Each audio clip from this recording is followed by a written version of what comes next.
আসসালামু আলাইকুম প্রিয় শিক্ষার্থীবৃন্দ, নবম দশম শ্রেণীর গণিত ক্লাসে সবাইকে স্বাগত জানাচ্ছি। আজকে আমি সমাধান করব অনুশীলনী 3.3-এর 9, 10 এবং 11 নম্বর অঙ্কটি। 9 নম্বর অঙ্কটিতে রয়েছে x² + 13x + 36। তো এটা হচ্ছে দ্বিঘাত সমীকরণের একটা রাশি। তো এই ধরনের প্রবলেম সলিউশন করতে গেলে আমাদের অবশ্যই মিডল টার্ম এই বিষয়টা জানতে হবে। মিডল টার্ম, মিডল ফ্যাক্ট অথবা মধ্যপদ লোপ আমরা যেভাবেই বলি না কেন, তো এটা করতে গেলে কিছু ধারাবাহিকভাবে আমাদের নিয়ম জানতে হবে। যেরকম প্রথমে আমাদের যেটা করতে হবে 36 এবং এর সাথে যদি কোনো সংখ্যা থাকে সেটা গুণ করতে হবে। তো এখানে যেহেতু কোনো সংখ্যা নেই, আমি ধরে নিচ্ছি হচ্ছে 1, তাহলে 1 × 36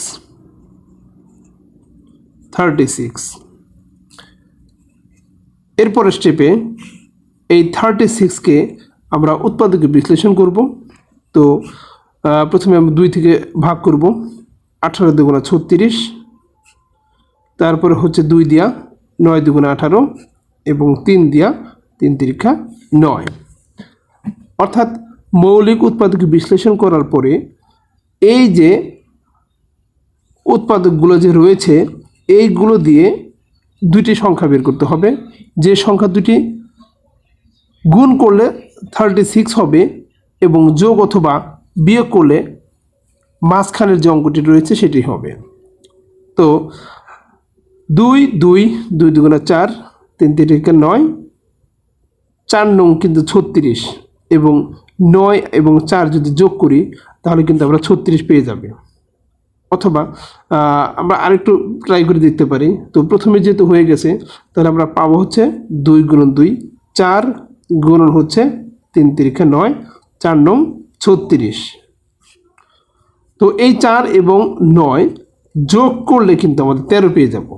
4 এবং 9 যোগ করলে 13 পেয়ে যাব। তো এইভাবে আমাদের মাঝখানের একটা সংখ্যা বের করতে হবে, যে দুটো যোগ অথবা বিয়োগ করলে মাঝখানের সংখ্যাটা পাওয়া যাবে। তো জাস্ট এতটুকুই করতে হবে। তো এই পর্যায়ে x² + 9x + 4x + 36 লিখে নেওয়া হয়েছে। অর্থাৎ প্রথম লাইন থেকে দ্বিতীয় লাইনের পার্থক্য কিন্তু এতটুকুই। বাট এই যে 9 এবং 4 যেটা বের করা হয়েছে এটা কিন্তু অবশ্যই চিন্তা ভাবনা করে ক্যালকুলেশনের মাধ্যমে বের করতে হবে, এমনিতে একটা করলে কিন্তু হবে না। তো এই পর্যায়ে x² + 9x থেকে যদি আমরা x কমন নেই তাহলে থাকবে হচ্ছে x প্লাস হচ্ছে 9। আমি আবারও বলছি, এখানে কমন বলতে আসলে ভাগ করা বোঝানো হয়। যেমন x² যদি আমরা x দিয়ে ভাগ করি তাহলে কিন্তু x থাকবে এবং 9x যদি x দিয়ে ভাগ করি তাহলে কিন্তু 9 থাকবে।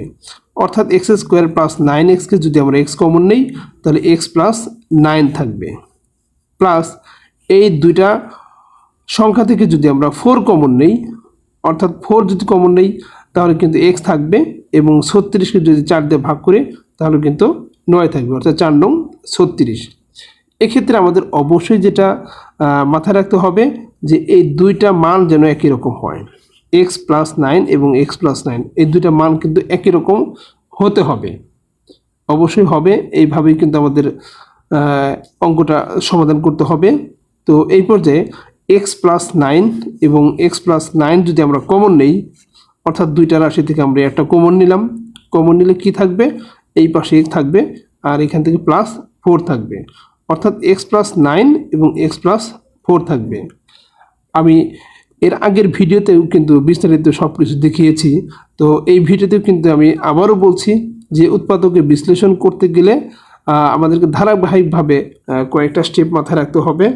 যেমন প্রথমে আমাদের চেক করতে হবে এটা কমন যায় কিনা, তারপর হচ্ছে বর্গ যায় কিনা, তারপর হচ্ছে ঘন হয় কিনা, তারপর হচ্ছে মিডল টার্ম হয় কিনা এবং সবশেষে হয়তো দেখতে হবে আমাদের a² - b² এই সূত্রটাও হয় কিনা। এই 5টা ধাপ কিন্তু আমাদের চেক করে দেখতে হবে এবং সব শেষে উৎপাদকে কিন্তু এরকম একটা রাশি পাওয়া যাবে, অর্থাৎ 2 বা ততোধিক রাশি এগুলো কিন্তু গুণ আকারে থাকবে। গুণ আকারে না থাকলে সেটা কিন্তু আমরা উৎপাদক হিসেবে বলতে পারবো না, অবশ্যই গুণ আকারে থাকবে। তো আশা করছি এটা ভালো বুঝতে পারছো সবাই। তো শিক্ষার্থীবৃন্দ, এই অঙ্কটাও কিন্তু একই রকম, অর্থাৎ x⁴ প্লাস x² মাইনাস 20। তো এখানে যেহেতু 1 রয়েছে, অর্থাৎ 20কে যদি আমি ভাঙি তাহলে 20 সমান হচ্ছে 4 গুণন 5, 4 গুণন 5। তো 4 × 5 = 20, আবার 5 থেকে যদি 4 বিয়োগ করি তাহলে কিন্তু অন হবে। অর্থাৎ এখানে 20-এর উৎপাদক থেকে কিন্তু আমাদের 5 এবং 4 সংখ্যাটা বের করতে হবে। আমরা জানি 4 × 5 = 20। তো এই যে এখানে রয়েছে হচ্ছে x², তো 5x² থেকে যদি -4x² করি, তো এখানে প্লাস এবং মাইনাস ক্যালকুলেশন করার পরে কিন্তু আমাদের এই উপরের যে সংখ্যাটা আছে সেটা কিন্তু আসবে। তো 5টা x² থেকে যদি আমরা 4টা x² বিয়োগ করি তাহলে কিন্তু একটা x² থাকবে। এইভাবে কিন্তু আমাদের এটা করে নিতে হবে। তৃতীয় লাইনে আমরা এই দুইটা থেকে x² কমন নেব। x² কমন নিলে এখানে যেহেতু 4টা রয়েছে তাহলে 2টা থাকবে, x² থাকবে, এবং কমন মানে ভাগ করা, অর্থাৎ এখানে যদি x² দিয়ে ভাগ করি তাহলে কিন্তু এটা চলে যাবে, 5 থাকবে। তো এই পাশেও -4 কমন নেব, যেহেতু আমাদের এখানে প্লাস রয়েছে, ভিতরে প্লাস তৈরি করতে গেলে অবশ্যই মাইনাস কমন নিতে হবে। তো মাইনাস মাইনাসে হচ্ছে প্লাস, 4 যেহেতু কমন নিয়েছে তাহলে 4 চলে যাবে, কি থাকবে x², এবং মাইনাস মাইনাসে প্লাস, এবং 20কে যদি 4 দিয়ে ভাগ করি তাহলে এটা কিন্তু 5 হবে। আমি বারবার কিন্তু বলতেছি কমন মানে হচ্ছে আসলে ভাগ করা। আমি যে সংখ্যাটাকে কমন নেব সেই সংখ্যাটা আসলে ভাগ করা বোঝায়। তো যথারীতি x² প্লাস 5, x² প্লাস 5 একই রকম কিন্তু হয়ে গেছে। তো x² প্লাস 5, x² প্লাস 5 থেকে আমি একটা কমন নিলাম, x² প্লাস 5, তাহলে এখানে থাকবে হচ্ছে x² মাইনাস 4, x² মাইনাস 4। তো এখানে হয়তো আমরা আরেকটা লাইন করতে পারি, যেমন x² প্লাস 5 ইন্টু, এটা হচ্ছে a² মাইনাস b², অর্থাৎ x² মাইনাস 4কে আমরা 2² হিসেবে লিখতে পারি। তো এটা যদি হয় তাহলে x প্লাস 2 এবং x মাইনাস 2 কিন্তু আসবে, অর্থাৎ এটাকে আমরা x plus 2 into x minus 2 আকারে কিন্তু লিখতে পারি। তো এই হচ্ছে 10 নম্বরের সমাধান। আশা করছি মিডল টার্ম নিয়ে যে প্রবলেম সেটা থাকবে না। তো বুঝতে না পারলে ভিডিওগুলো আবার রিপিট করব। আর এর পূর্ববর্তী যে ভিডিওগুলোতে আমি কিন্তু 3.1 থেকে 3.3 পর্যন্ত বিস্তারিত আলোচনা করেছি। সূত্রের একেবারে বিশ্লেষণ করা হয়েছে, একেবারে কি বলে পোস্টমর্টেম যেটা করা হয়, অঙ্কের যে পোস্টমর্টেম, জাস্ট পোস্টমর্টেম টাইপের এইভাবে অ্যানালাইসিস করা হয়েছে। তো যদি কেউ এই ভিডিওগুলো হচ্ছে ধারাবাহিকভাবে দেখে তাহলে কিন্তু সে খুব সহজেই বীজগণিতের যে সমস্যাগুলো সেই সমস্যাগুলো কিন্তু সহজেই সে ওভারকাম করতে পারবে।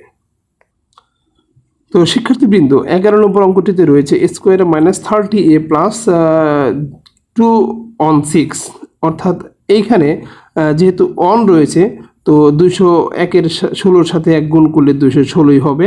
তো আমরা 216কে যদি উৎপাদকে বিশ্লেষণ করি, আমরা 2 দিয়ে যদি ভাগ করি 1 যাবে, এরপর হচ্ছে 0 8, এরপরে আবার যদি 2 দিই তাহলে হবে 5 দুগুণা 10, 4 দুগুণা 8, 54, 2 দিয়া 27 দুগুণা 54, 2 3 দিয়া 3 নং 27, 3 দিয়া 3 তিরিকা 9। অর্থাৎ মৌলিক উৎপাদকে বিশ্লেষণ করার পরে এই যে সংখ্যাগুলো রয়েছে, উৎপাদকগুলো রয়েছে, এই উৎপাদকগুলো দিয়ে আমাদের 2টা সংখ্যা বের করতে হবে, যেই সংখ্যাগুলো যোগ অথবা বিয়োগ করলে এই 30a মাইনাস 30 এটা হবে। তো আমরা দেখি 2 দুগুণা 4, 4 দুগুণা 8, এরপর হচ্ছে 3 তিরিকা 9, 3 নং 27, 27 এবং 8 পাচ্ছি। তাহলে 27 এবং 8 যোগ বিয়োগ করলে কিন্তু 30 হয় না। তো আমরা আরেকভাবে দেখব, যেমন 3 দুগুণা 6, 3 6 18, 18 এবং 3 দুগুণা 6, 6 দুগুণা 12। তাহলে 2 গুণন 2 গুণন 3, তারপরে হচ্ছে 2 দুগুণা 4, 3 4 12, এখানে পাচ্ছি 12, এবং 3 গুণন 3 গুণন হচ্ছে আরেকটা 2, 3 তিরিকা 9 দুগুণা 18। তো 18 এবং 12 যোগ করলে কিন্তু আমরা 30 পেয়ে যাব। তো এইভাবে কিন্তু আমাদের বের করতে হবে। মিডল টার্ম অঙ্কগুলো একেবারে সহজ, যারা বুঝতে পারবে তাদের জন্য খুবই সহজ, বুঝতে না পারলে কিন্তু তাদের অঙ্ক কোনোভাবেই মিলবে না। তো এইভাবে 30 আমাদের মিলানের জন্য 12 এবং 18 সংখ্যা দুটি পেয়েছি। তো যেহেতু মাইনাস রয়েছে এই জন্য আমরা -18a -12a লিখবো। -18 এবং -12 এটা মানে হচ্ছে -30 কিন্তু হবে, দুইটা যোগ করলে কিন্তু 30 হবে, প্লাস 216। তো এক্ষেত্রে আমরা এইখান থেকে আমরা এ কমন নিব, এ কমন নিলে এখানে এ থাকবে -18, এবং যদি মাইনাস কমন নেই 12 -12 যদি কমন নেই তাহলে এ থাকবে প্লাস মাইনাসে মাইনাস। তো প্লাস মাইনাসে -216কে যদি আমরা 18 দিয়ে ভাগ করি তাহলে কিন্তু, অর্থাৎ 12 দিয়ে যদি ভাগ করি তাহলে কিন্তু 18 থাকবে। তো আমি বারবারও বলতেছি যে এটা কিন্তু কমন হবে, একই রকম হবে, দুই পাশেই মান কিন্তু একই রকম হবে, সেই ক্ষেত্রে কিন্তু এটা উৎপাদক বিশ্লেষণ করা সম্ভব। তো এখান থেকে আমরা একটা রাশি কমন নিয়ে নিলাম, a -18 কমন নিলে কি থাকবে a -12। তো উৎপাদক বিশ্লেষণ তখনই হবে যখন দুই বা ততোধিক মান এই গুণ আকারে থাকবে, তখনই কিন্তু এটা উৎপাদক বিশ্লেষণ করা যাবে। তো শিক্ষার্থীবৃন্দ, বিশেষ করে নবম এবং দশম শ্রেণীর শিক্ষার্থীবৃন্দ, তোমরা অবশ্যই ভিডিওগুলো ধারাবাহিকভাবে দেখবে, এবং যদি কোনো মন্তব্য থাকে অবশ্যই কমেন্টস করবে, এবং লাইকস, এরপর শেয়ার, তারপর সাবস্ক্রাইব করে অবশ্যই পাশে থাকবে। ভালো থাকবে সবাই, আল্লাহ হাফেজ।